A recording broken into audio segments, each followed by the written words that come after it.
Okay, the parole committee is back at 9:29 today. We're going to be hearing a medical parole. Sir, can you hear me? Hey, right, just talking to you, talking to you right here. Yes, ma'am, I hear you. Okay, I wanted to introduce the panel today. To my left is Mr. Prater, to my right is Mr. Barra. I'm Ms. Ledoux. I'm going to read some information into the file, and then we're going to ask some questions of you and the medical team there. So what is your name and your DOC number? My name is Peter John Dupree. My DOT number is 4176080. Okay. Mr. Dupree, you are currently incarcerated as a second-class offender. You're serving a 22-year sentence for indecent behavior with a juvenile. You have a parole eligibility date of 8/18/2029, adjusted good time date of 1/12/2039, and a full term date of 8/19/2041. Can you tell me why you're before me today? Can I tell you what, ma'am? Can you tell us why you're here today in this hearing? Do you know what this hearing is about? Yes, ma'am, because of what I've done. Okay, and why are you here asking for parole before your date? Do you know what's going on in terms of medical parole? No, ma'am, I couldn't tell you. Okay. So Warden, would you like one of your staff to explain the situation to the panel today? Yes, ma'am, I'm gonna defer to Director of Medical Services, Terry Gray. Hello. Hi. So Peter is a 65-year-old white male, extensive medical history, but to really get down to what he's in here for currently, or the reason we put him up for parole today. He arrived here in February of this year after having a couple of different strokes, one in particular which caused some severe left-sided hemiparesis, weakness, and not inability to use his left side. So much at that time that he actually required a feeding tube. He wasn't able to take anything by mouth. He's been housed in our skilled nursing unit since that day. He's been participating in some speech therapy and physical therapy. The speech therapy has helped him with improvement as far as being able to eat. We no longer have to use the feeding tube. He can now take food by mouth. But as far as any activity of daily living, he requires full assistance. If we sit him up in the bed and get him upright, much like he is in the chair now, he can feed himself. But transferring out of bed, going to the restroom, changing clothes, bath, anything like that requires full assistance. Okay. So the only thing that's really changed is his being able to feed himself. The only thing, well, since his arrival here at the institution, yes, ma'am, that's the change. As far as what his condition was prior to arrival here, or his condition at the time that the crime was committed, this is with the understanding, the caveat that I don't have immediate access to those records, but my understanding is that this condition was not present at the time that the crime was committed. Okay. Before we go any further, I would like to note that we have 3 people in opposition to release today. Catherine Boudreau, Melanie Acosta, and Kaylee Boudreau. The victim, Caitlin Boudreau, would like to speak, and it would be appropriate at this time, ma'am, if you would like to address the board.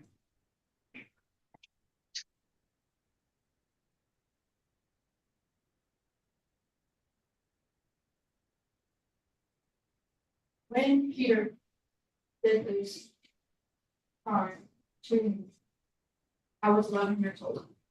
I'm now 20.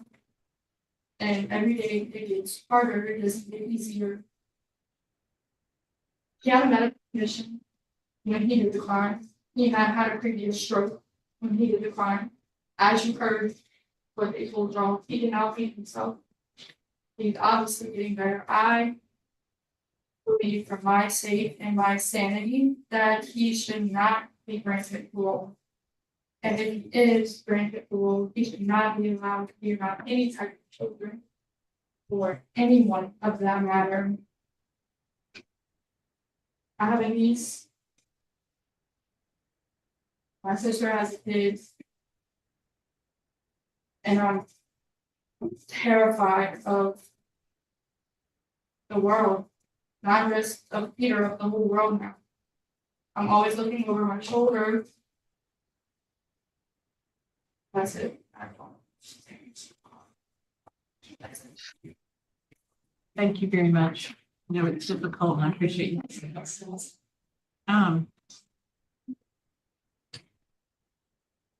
May I ask, what is the residence plan for Mr. Dupree, were he to be released? Yes, ma'am. We don't have a specific place lined out, given the timeline. It makes it very difficult for us to reserve a bid, kind of not knowing. But the plan would be to send him to an assisted living type facility, something like Villa Feliciana in Jackson, or in East Feliciana Parish, or possibly Capitol House in Baton Rouge. Those have been places that we've used heavily in the past. Okay. I got a question. Are those facilities that DOC approved secure facility? Honestly, sir, I wouldn't. I know that we have paroled offenders to those institutions in the past, but that would be the best that I would be able to answer that question for you on the security side of things. Mr. Price, This is Warden Buttress. I know Villa Feliciana and the other residence plan that he mentioned are not a confinement facility in terms of secure or providing security as far as like a security officer sitting with him, if that's what you're asking.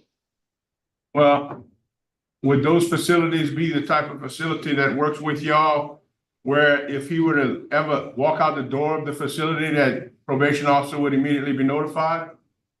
Yes, sir. Yes, sir. And we have sent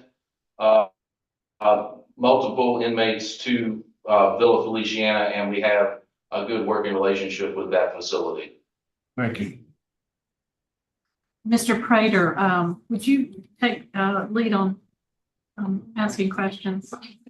Yes, sir. Mr. Dupree, it's gonna be hard for you to say this, but maybe somebody in the room can. How bad were you when you committed this crime? How bad a shape were you in? I was in good shape, sir.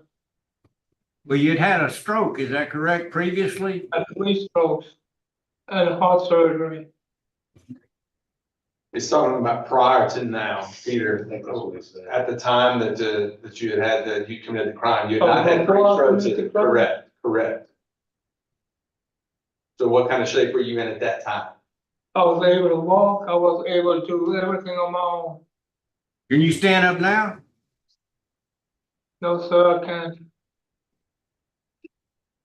Are you taking any kind of exercises or any kind of physical therapy where you will be able to stand up? I enjoyed physical therapy. Yes. And have you gotten better? Yes, sir. Good. Congratulations. With my therapist, I'm doing some walking.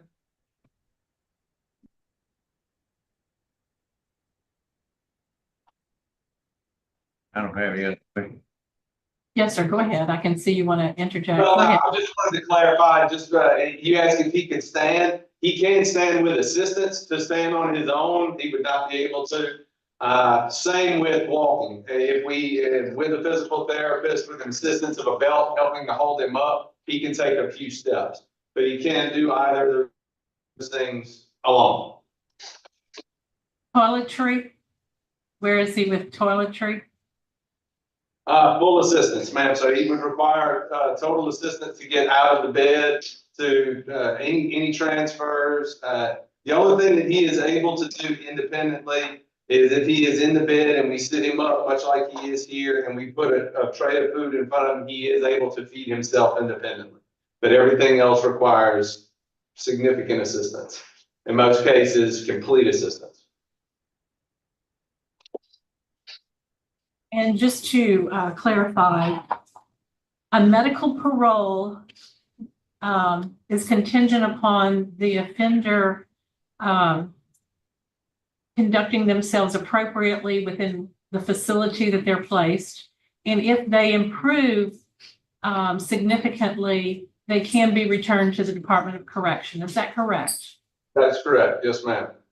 And will they have someone come by every once in a while to check on their progress? He will be followed by a probation officer, just as he would on the street. He would be checked on routinely by an assigned probation officer. Okay. Does he have significant medication that he takes? Yes, ma'am.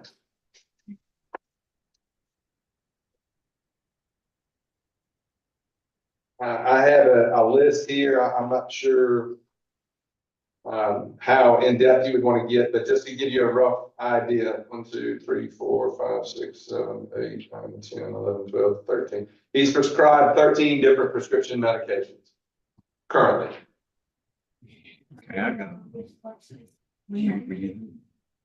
Maybe some of the staff can help me out here. Say, I'm gonna give a scenario and you tell me how this would be. Say if my grandmother was in the nursing home and this gentleman's in the nursing home.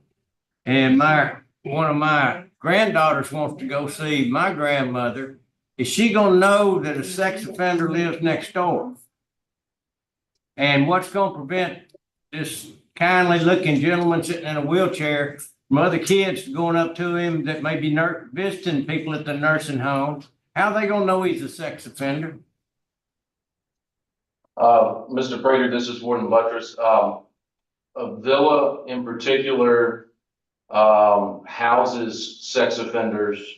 I can't speak to their specific protocols as far as visitation, but I do know that they take measures, understanding that they do house sex offenders there.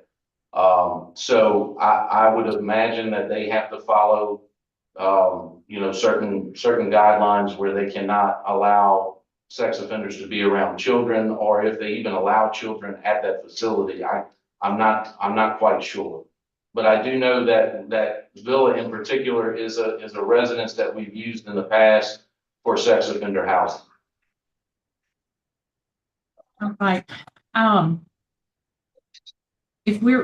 think that we're prepared to vote, Mr. Prater. Are you I prepared? would like to call for executive session. There's been a request for executive session. Steve Prater, Yes, ma'am. Gary Ledoux, Yes. Yeah. Danny Meyer. Yes.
the committee is back in session at 9:45.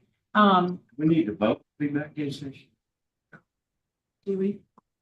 Steve Prater, Yes. Dan Bowers. Yes. Gary Ledoux. Yes. It's time for the panel to vote. Mr. Prater will be voting first. Yes, sir, it's a very tough decision to make for me for a number of reasons. Without getting into any of that, you have to have a unanimous vote.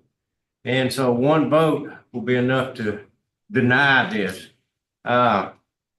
Due to the fact that I'm not comfortable with where you're going to be going, that you will be separated from any visitors or children that are there, I'm going to vote to deny this medical parole. Mr. Bob, I'm going to concur with Mr. Prater for the same reason. my vote is to grant, with all the stipulations of medical parole control.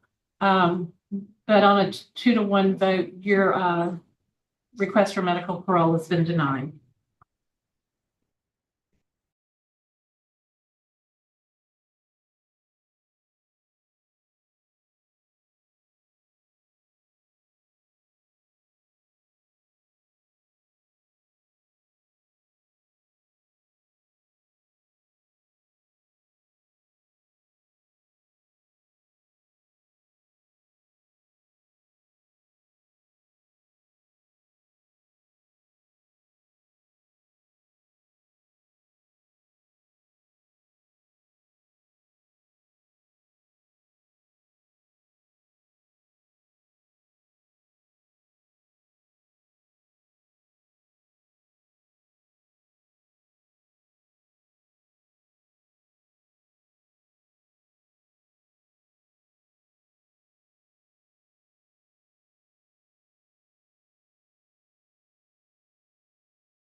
Okay, the Louisiana Committee on Parole is impaneled in Baton Rouge. On the panel today, to my left is Mr. Prater, to my right is Mr. Barra. My name is Ms. Ledoux. Sir, would you please state your name and your DOC number? Cornell Jones, 466989. Okay. Mr. Jones, there are people here, joining us on Zoom that are both in favor and opposed to your release. And at the appropriate time, we will recognize them and allow them to make a comment. But at this time, I'm going to read some information into the record and then ask you a question. So, sir, I find that you're a first-class offender, currently serving a 40-year sentence for manslaughter. You had a parole eligibility date 10/14/2021. You have a good time date of 10/17/2034 and a full term date of 10/12/2041. This is a rehear for you. And at this time, I'd like to ask you, why are you here in front of us today? What was your crime? And why do you think we should afford you an early release? First and foremost, I would like to apologize to the Henderson family for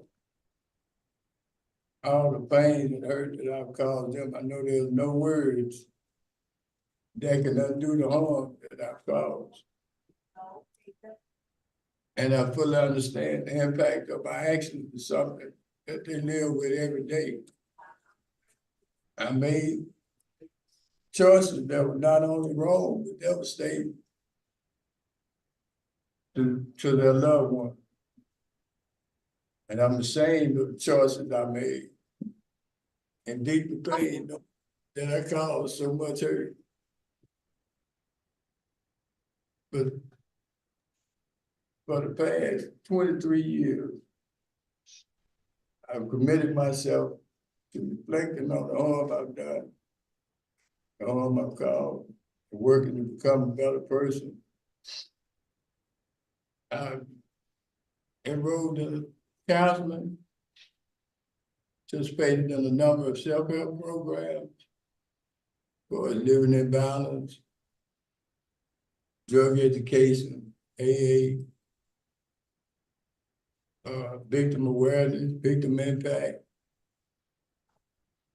anger management, 100 hours of pre-release,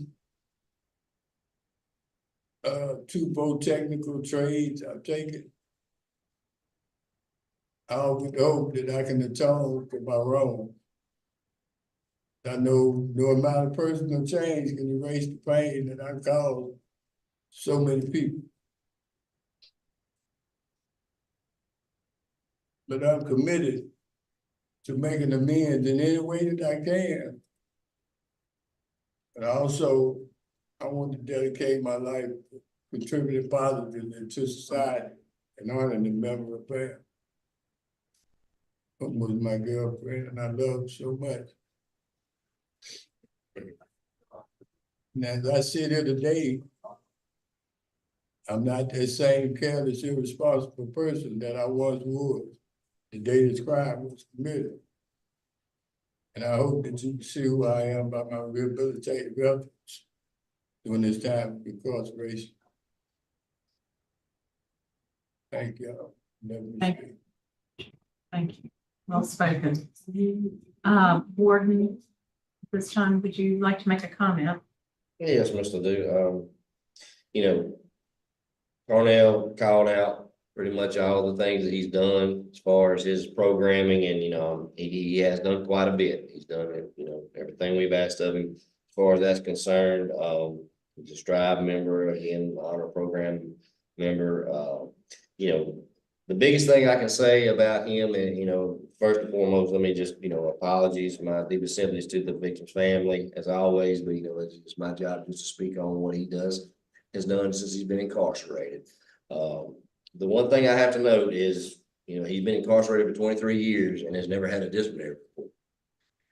And as you all know, that's very, very hard to do. It's very hard. I mean, I made the comment on it whenever I was interviewing him yesterday. I mean, we had one, I think you were on that board a few weeks ago that it was like that. And very, very few that I've seen over my 34 years of doing this. So that's impressive, and it tells me a lot. It says that he does not have a tendency, I don't feel, to be violent, because this is a place that unfortunately violence takes place. So he's conducted himself well, and I have to commend him for that, and I do think that is a reflection of him.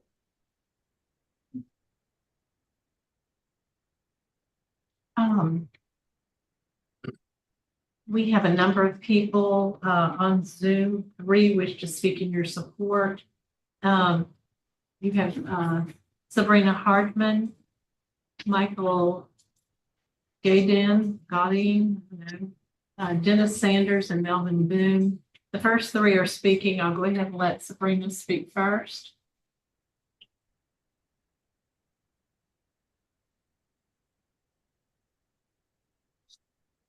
Sabrina on? Okay. And unmute if you will. Hi, I'm Sabrina Hardman. I'm Cornell's sister.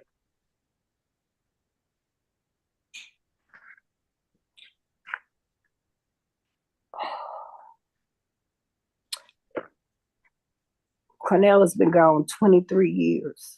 He's been incarcerated 23 years.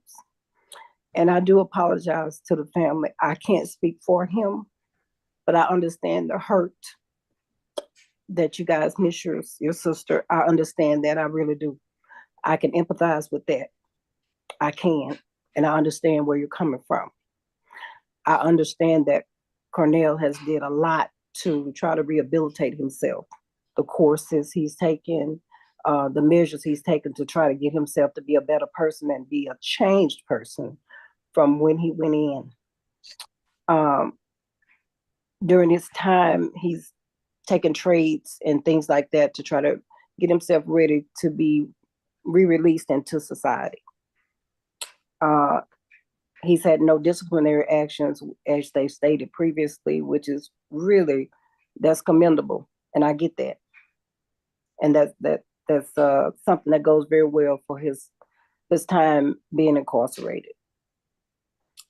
I think he is ready. I think he's taken enough measures to try at least to get himself re-entered into society.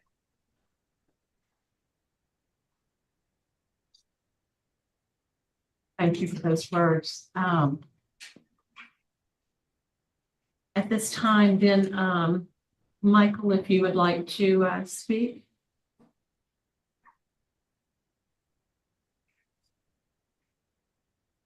Can't hear you. I'm on mute.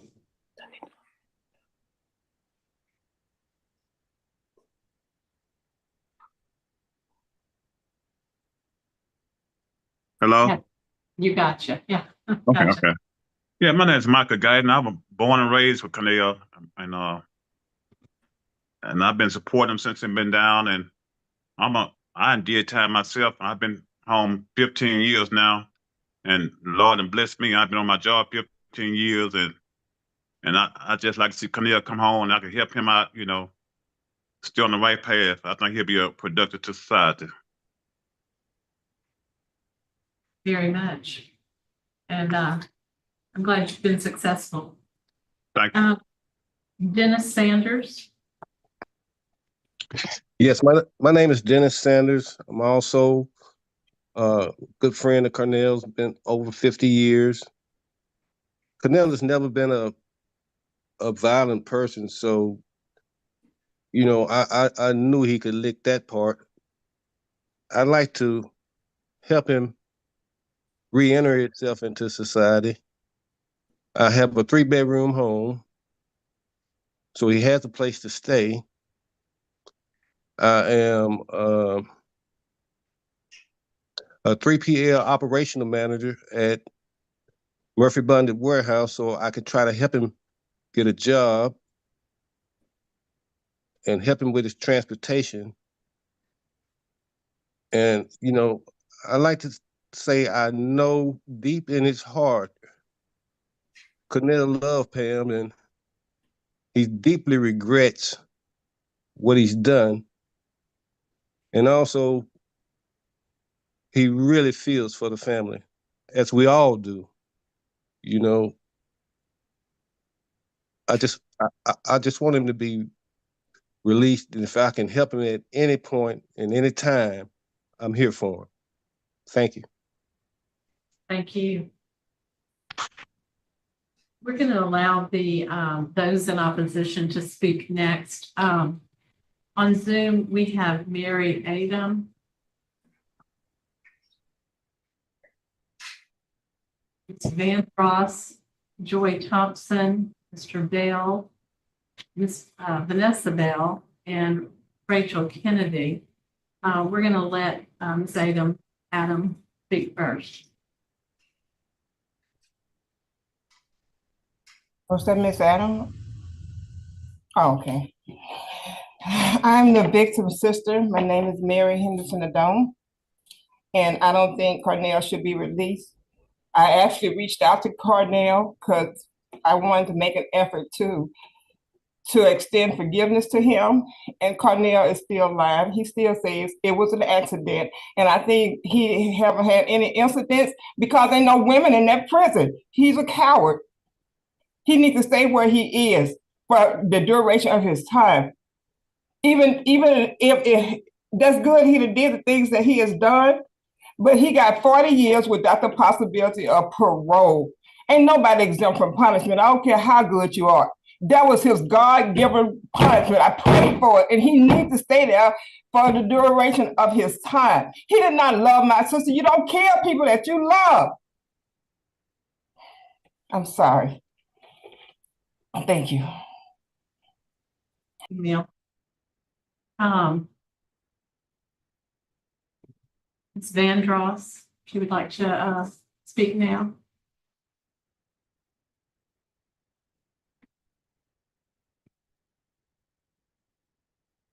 Vandross, are you with us? Okay. We'll skip that. And Mr. Tim Bell, the victim's nephew.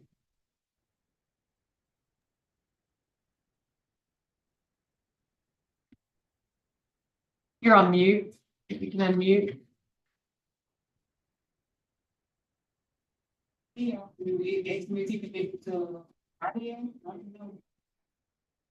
Okay, try again.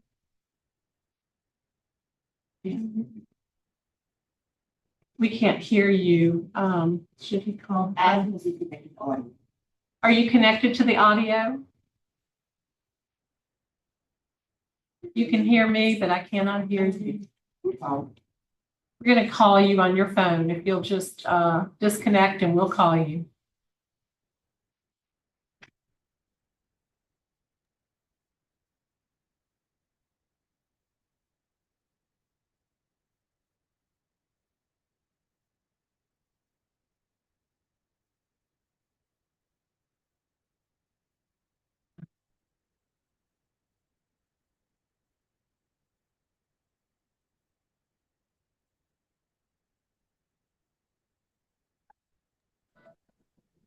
Can you hear me now? Yes, we can. Good. You can hear me? Good. Hey, listen to me. So go You can hear ahead. me? Yeah. You can hear me? Yes. All right, I appreciate. Listen to me. I don't know what y'all got going on. I know that's y'all boy, whatever, that's your people. But and you're gonna say he's not violent. But I'm gonna tell you something, he killed somebody. That's violence. And like I told you, he don't even know who I am because I was young, you feel me? But you took my ain't it, bro. And listen to me. You don't know. I'm moving silence. You just don't know. You have to speak to us, not to the offender. Okay, so direct your comments to Well, us. I'm gonna say this here. I'm gonna say this is what I gotta say. I'm not a Bible thumper, but everybody here can respect the Bible. You understand what I'm saying? And the Bible say that in Exodus, that life for life, tooth for tooth. You understand what I'm saying? In Galatians 6, it say you reap what you sow. So he should have been thinking about all that when he went with his move. You understand what I'm saying? So look, he took a life. He need to be in there for life. He shouldn't even got no 40 years. And that's how I feel. He should have been thinking about the consequences, the repercussions of the situation. Because we don't have a loved one no more, man. That ain't what's happening. She dead and gone and she ain't coming back. Miss Sabrina, you said, I understand what you're saying, you feel me? You did say that you sorry and everything, but you ain't losing nobody. If you in the situation, you wouldn't want them out either. You have, okay. Sir, we're not listening to you if you're going to be addressing someone else in an aggressive manner. It ain't aggressive, it's facts. He shouldn't get out. Bottom line, he should not get out. Bottom line, you read what you sow, he should have been thinking about all that. He should never be able to get out. She wasn't able to have a life. She wasn't able to enjoy her family. She wasn't able to have kids. She wasn't able to have a career. He took all that from her, and he took her from us. That's all I got to say. Thank you very much. Appreciate your comment. Okay, did we get Ms. Vandross connected? Yes, sir. Okay, hi, Ms. Vandross. If you can make your statement directed to us. Good morning. How's everybody doing this morning? Okay. I just want to say that the impact of his actions has, I don't think anybody can understand the impact of those actions. I mean, for 23 years, we have been without a loved one. And I understand, the receiving of counseling, and I applaud that, him receiving counseling. But I'm pretty sure there were people around him that knew he had a propensity for these actions. And if they, and if services would have been, given to him before we got into this situation, then we wouldn't have been here. And my sister would still be here to be with her family, to see her nieces and nephews grow up, to see us grow. I mean, we have grown so much as a family, and she has missed so much. And we would have loved for her to see and to grow with her. And as you know, and as far as, you know, him never having a disciplinary action against him, I would expect that much, because his actions, you know, was against a woman, someone he claims he loved. You know, there's no women there with him. So I expect for him to be violent. I expected for him to have an exemplary record, because his action wasn't against someone like him. And like I said, he may have been incarcerated for 23 years, but his family still has him. They can still talk to him. They can still see him. We don't have that opportunity. All we have are pictures and memories. We can only talk about what could have been and what was. There's no future for us to talk about with Pam. I mean, and to know Pam is to love her. I mean, gosh, I mean, I don't know why how anybody could get so angry with a person and do that, and then still say you love them. And then, like I said, you just can't understand the impact of actions that has on a family. I mean, our hearts are forever broken. Our family is forever broken. There's a missing piece. That puzzle is never going to be complete. And I just want y'all to understand that. And I appreciate you guys letting me talk before you guys today. I mean, there's so much to be said, but my emotions are just everywhere. And some things are not coming out, probably not coming out the right way, but I just need you guys to understand that we are lost without her. My children, they'll never meet their aunt. They only see her in pictures and ask about her. And I can only tell them with tears in my eyes and sometimes a smile on my face about her and how much she would have loved y'all and how much love she would have had, because she loved the kids. She loved us. She loved being with her family. She was just a ball of joy to be around. We appreciate you putting yourself through this to visit. Thank you so much. I'm going to ask now, Mr. Barra, do you have some questions of the offender? Yeah, but before I ask him a question, let me help you out. They had asked you at the beginning of the thing to tell us what you did to end up in jail, but you skipped that part. So I'll just go ahead and fill that part in for you. You were arrested by the Shreveport PD when an officer heard a single gunshot come from a nearby residence. The officer spoke with you. You told the officer that you had shot your girlfriend, Pamela Henderson, in the back bedroom where they found the victim on the bed, shot once in the head. She was pronounced dead at the scene. A .32 caliber pistol was located. The coroner reported that the victim had been shot through her hand and the same bullet entered her head, killing her. Jones claimed the shooting was an accident and the gun fired when he pulled it out of his pocket. However, the victim's brother stated the couple was involved in an argument at the time of the shooting. So my first question is, what were y'all arguing about that could end up so horrible? No arguing. I had came in from over a friend's house watching the football game. Watching the Saints and Carolina Panthers football game. And when I walked in, Pam had already prepared. She wanted me to go warm up.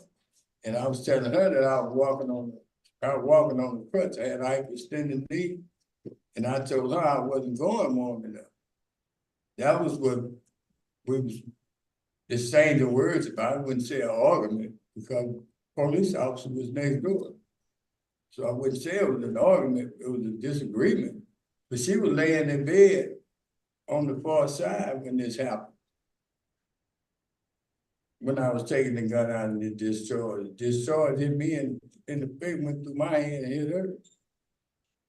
On the other side of the bed.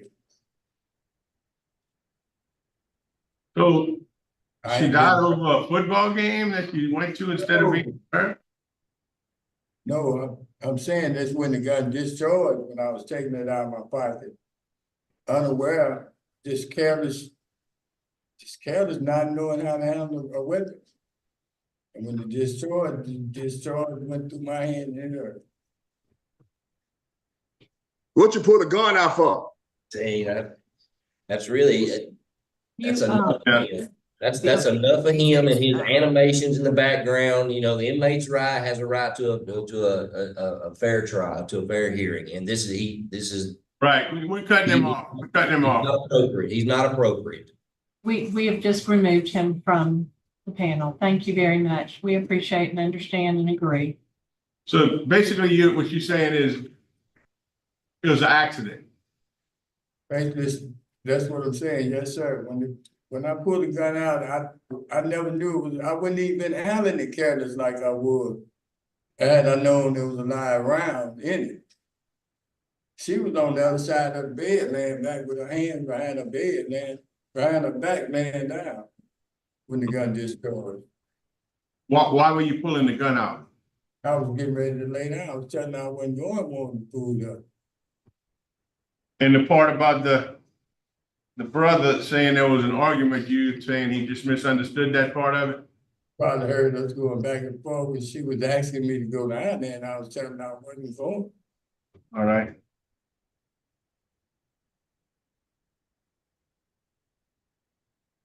My other questions were gonna be about your residence plan, your reentry plan, your work plan. But I think your friend already said he's gonna let you live with him and he's gonna help you find a job. Is that what your plans are? That's his plan? Yes, sir. That's your plan too? Yes, sir. Okay. That's all the questions I had. Mr. Prater, No, ma'am. I don't have any. I know this is in your history, but who was the victim of the three simple batteries that you pled guilty to right before this instant offense? They were against her. They were against her. Okay. So there was some history of. Yes, ma'am, drinking, ordering. Okay. Police come out and I did it. So is the panel prepared to vote? Yeah. Mr. Bover? Well, taking into consideration everything that I've heard today, I must add to it before I vote that the judge is opposed to this case, the district attorney is opposed to release, the sheriff is opposed to release, the chief of police is opposed to release, and the attorney general's office is opposed to release based on the violent nature of the crime. And then we have all the victim's family opposed to release. With all that opposition and the record of arrest before the crime actually occurred, I have no choice but to deny parole based on law enforcement, family opposition, and a violent crime committed with a gun. Mr. Prater? I concur. Mr. Jones, there's nothing that you can do to change opposition. And I believe that you've done everything that you can to be prepared for reentry. I know that you've worked hard. I feel like you've demonstrated remorse. My vote is going to be to deny, but I'm going to, it's a unanimous decision, but I'm going to make note in the record that I encourage you to write back when you're, when it's time for you to write back. And we'd be given, consideration for what you've done while you've been down. So don't lose hope. Keep up your good conduct. But today you decide, okay? Yes, ma'am. Thank you very much.